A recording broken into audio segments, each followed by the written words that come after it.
其是而家你見到再培養埋啲觀眾嘅即係氣氛啊。咁之前咧，可能我哋嘅本地賽事咧都係一啲可能普通嘅體育館去搞啦。咁個座位咧其實可能係冇嘅，或者得啲看台。咁而家我哋咧其實你見到咧觀眾席上邊咧係好多座位嘅，亦都可以大家入場欣賞下呢個賽事。咁啊，培養下我哋嘅主場嘅威力啦。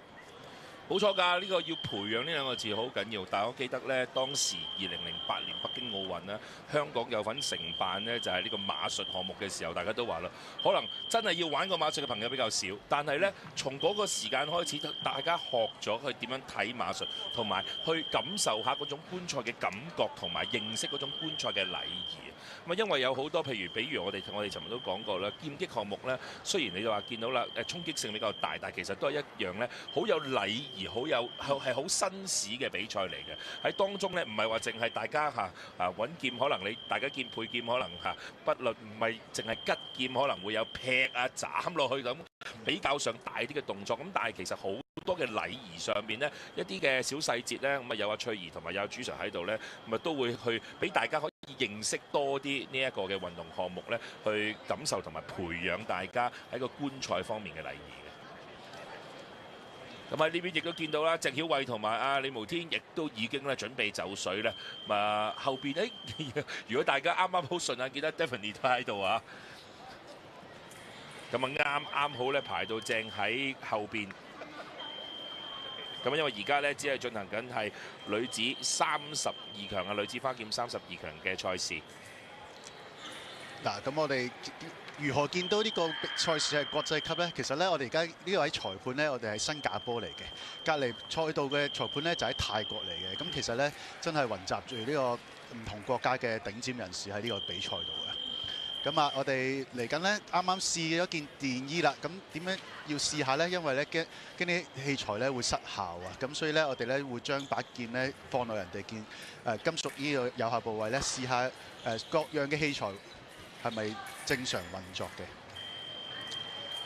？OK，好，咁啱啱比賽開始啦，咁大家去嘗試去爭奪個進攻嘅優先權。咁而家李無天呢就上緊前，啱啱呢就因為透過一個擊帶呢去攞翻個進攻權嘅。係啦，一個持續威脅進攻，但係俾阿李無天防守成功咗，咁啊到李無天進攻嘅。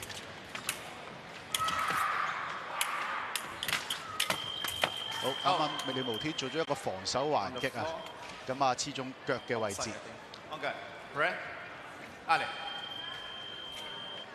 好，咁啊睇落去咧，暫時嚟講咧都唔係話個實力差好遠，咁啊，但係咧都要睇落去之後嘅發展如何啦。咁啊叫做頂得幾下啊，李無天啊，暫時。嗱，咁啊，鄭曉慧做咗個進攻嘅，咁但係咧個距離咧就近得滯，俾阿李無天咧向前做咗一個轉身嘅反攻。咁如果今次咧係刺中咗先轉身，咁如果轉咗身先刺中咧，咁啲劍咧就可能會係犯規㗎啦，因為咧我哋劍擊咧講求正面對住正面嘅，如果你將個後腦轉咗出嚟嘅話咧，其實係一個犯規嘅動作。咁可能而家裁判咧都係可能。同佢講聲啦，有機會係犯規嘅。咁但係剛才咧就冇犯規，因為刺中咗先轉身。好，呢劍做咗一個進攻，但係始終冇效。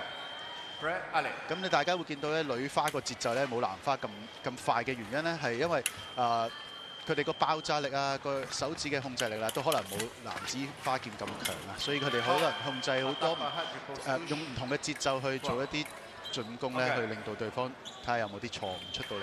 咁啊，好多時咧要靠一個直切去攞分，做唔到一啲可能揾手指做嘅掟嘅甩劍嘅動作咧，就未必好似男子花劍咁容易做到啊。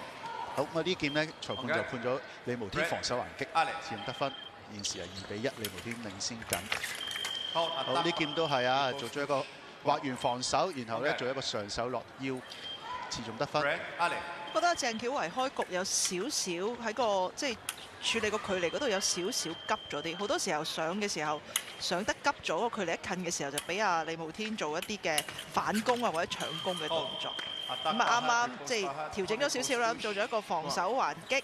咁啊暫時鄭曉慧都係落後緊1分，2-3。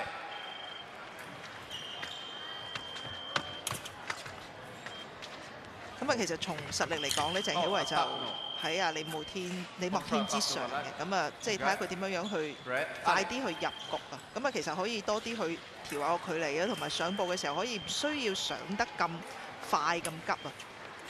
其實我哋見到李無天咧做嗰啲防守咧個對抗都 OK 嘅。咁如果你太簡單嘅話咧，咁都好容易俾佢防到。好似呢劍咁樣，其實李無天都防到嘅，就唔好似話頭先Ryan 咁 keep 住一個距離打埋去就有。咁所以可能喺嗰個進攻上邊要有啲心思先得啦，鄭曉維。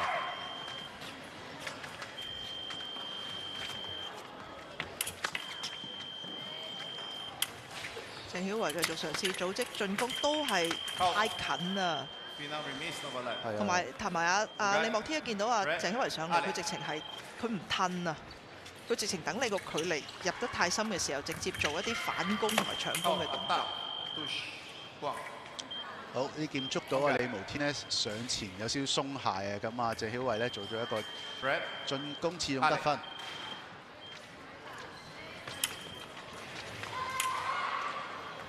雖然話咧花劍係講進攻權啊，但係有時咧你都要好好執行，去到尾要擊中先可以攞分嘅。咁如果你話太近嘅話咧，對方有機會隨時搶出嚟咧。如果係一盞燈着嘅話咧，你攞住個進攻權都冇用嘅。所以咧都要好好處理下個距離啊。好似呢劍咁樣咧，李無天啱啱喺鄭曉維猶豫嘅時候咧，攞翻進攻權上前進攻刺中得分啊。雖然雙燈啊，但係李無天上前嘅。係啦，咁啊，鄭曉維都嘗試打盤，其實打唔入一劍打唔入係冇問題嘅，可以俾多少少耐性再拉開。係啦，咁啱呢一劍咧，裁判就判李無天上前，冇一個落手嘅意識啦 ，preparation 啦，咁啊，鄭曉維就進攻得分。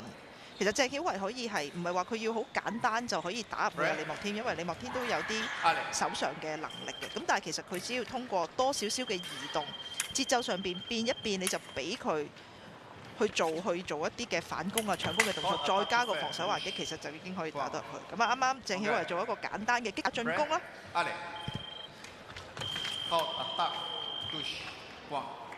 啦，咁啊連續做咗2劍嘅進攻，咁啊比分鄭曉維而家就反超住6-4。開始見到鄭曉維啲進攻有啲變化啦，做一啲衝刺啊、收埋把劍啊，唔好咁容易俾李無天防到啦。咁啊都好成功啦，咁啊已經領先嘅7-4。係啦，再做一劍擊打進攻，其實佢相對我哋睇呢啲技術，其實都對於鄭曉維嚟講，相對都係簡單。其實就係一啲節奏嘅變化，即係2個擊打進攻，然之後再嚟一個有少少時間差收手刺，就已經連續係攞咗4分啦。咁啊，第一節3分鐘就時間到啦。咁啊，進入1分鐘嘅休息時間，咁啊，鄭曉維暫時係領先4分，8-4。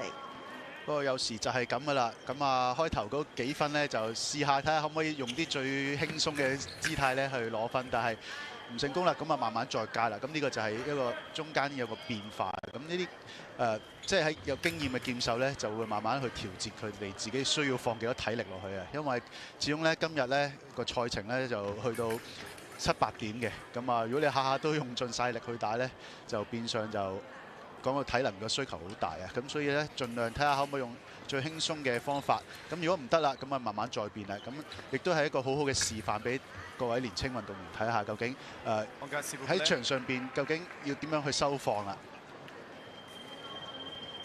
咁啊，休息完1分鐘，我哋又再睇下。見到我哋嘅法籍花劍嘅教練阿 Greg 喺後邊啊，咁今日都有嚟睇下，即係佢一啲徒弟咧港將嘅表現係如何啊？咁啊，第2節開始。呢劍咧，裁判咧就俾咗李無天發動一個進攻嘅。咁啊，鄭曉維覺得唔同意，咁佢就叫裁判咧去錄像去審視一下。咁啊，如果睇錄像嘅話咧，就會有個錄像裁判一齊俾意見嘅。咁但係最後決定咧都係主裁判。女子花劍3佢一劍，你覺得李莫天有冇停頓啊？朱 Sir？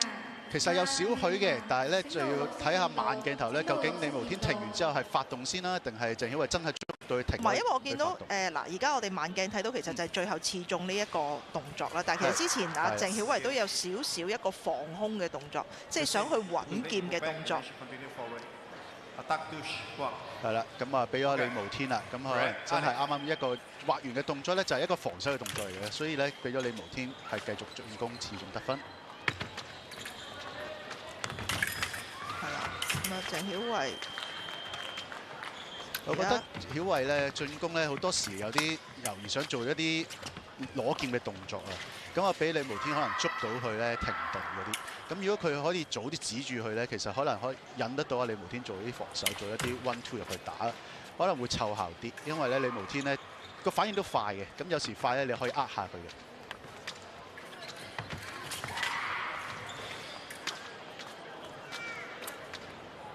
係啦，咁啊鄭曉慧而家慢慢上步壓前啦，但係都係好似揾唔到一個加速點去打入去咁樣樣。好，去到近身啦。好，係嘛？去到近身咧，其實裁判咧，如果太即係見到個情況咧係太混亂嘅話咧，都會停嘅。咁啊，因為去到分唔到個進攻權啦已經，咁補劍又補唔到咧，咁裁判會嗌停嘅。好，呢個係咧阿李無天咧想伸手揾佢把劍啊，咁啊揾唔到，咁啊鄭曉慧進攻持續得分。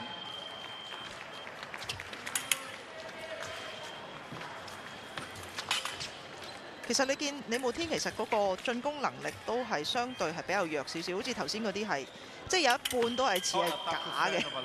咁啊啱啱鄭曉慧做一個擊打進攻啦，咁但係刺歪咗少少，刺到手嘅位置啊，咁啊白燈。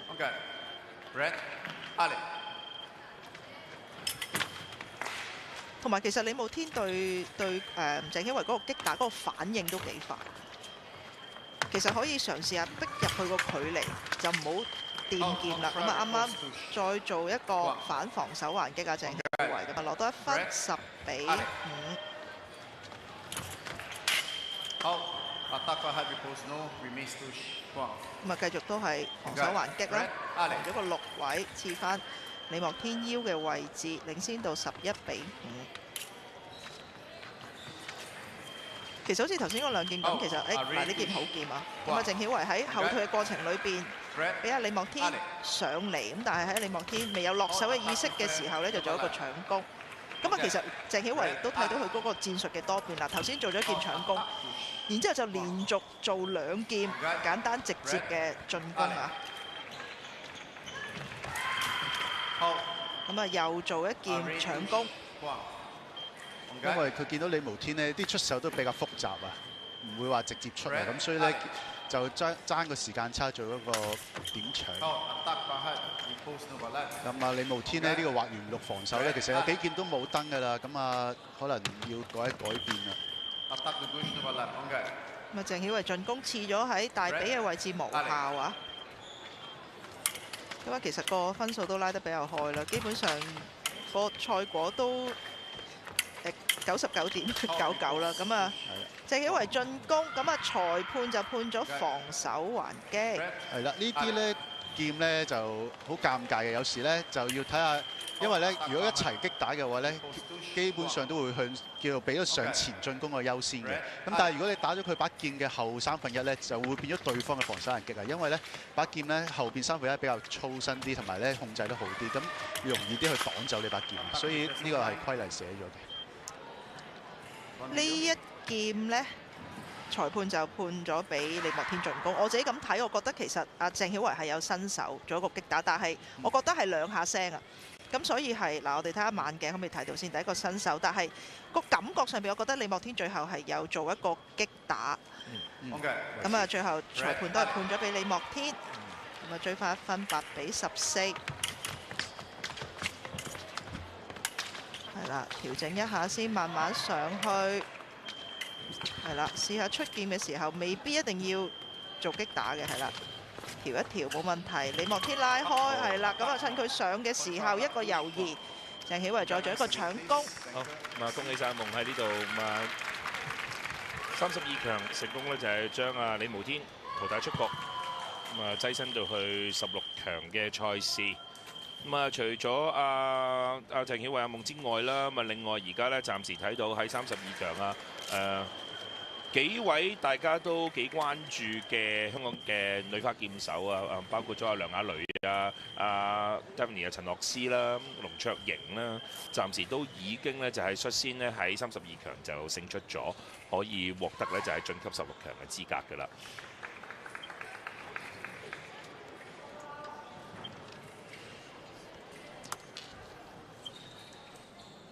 咁我覺得其實呢一場阿夢都係個感覺上都係有少少緊啊，即係冇將佢自己本身應有嘅一個即係能力水平去好好去發揮出嚟。咁啊，希望佢後邊嗰啲場次，因為即係理論上越後嘅場次就越難打啦，希望佢可以快啲調整過嚟啊！